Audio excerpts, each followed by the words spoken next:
रक्षाबंधन म्हटलं की आपल्या डोळ्यासमोर काय येतं? तर बहीण भावाच्या हातावर एक राखी बांधते, भाऊ बहिणीला काहीतरी गिफ्ट किंवा भेटवस्तू देतोय. पण तुम्हाला माहितीये का की भारताच्या काही भागांमध्ये ना रक्षाबंधन फक्त बहीण भावाचा सण नाहीये.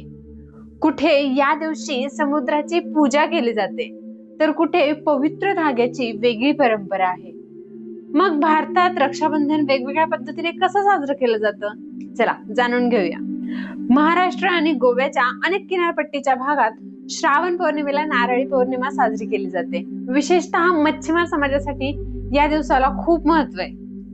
या दिवशी समुद्राची पूजा केली जाते आणि समुद्राला नारळ अर्पण केलं जातं. यामागे समुद्राबद्दल कृतज्ञता व्यक्त करण्याची आणि समुद्रातील प्रवास सुरक्षित व्हावा अशी प्रार्थना करण्याची भावना आहे.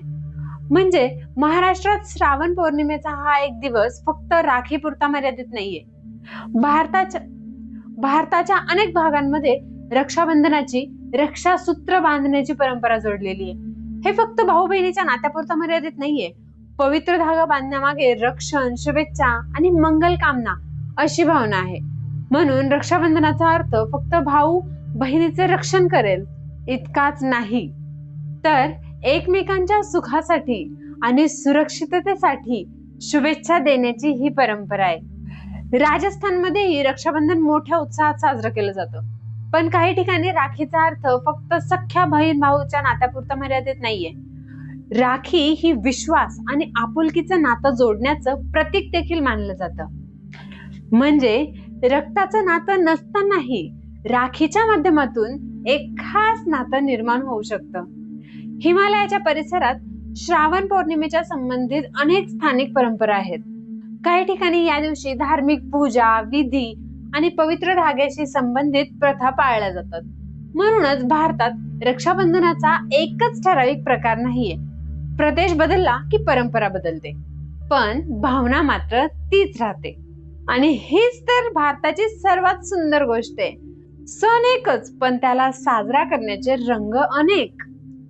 कुठे राखी, कुठे रक्षासूत्र, कुठे नारळी पौर्णिमा. पद्धती वेगवेगळ्या असल्या तरी त्यामागे आहे प्रेम, संरक्षण, कृतज्ञता आणि नात्यांची जपणूक.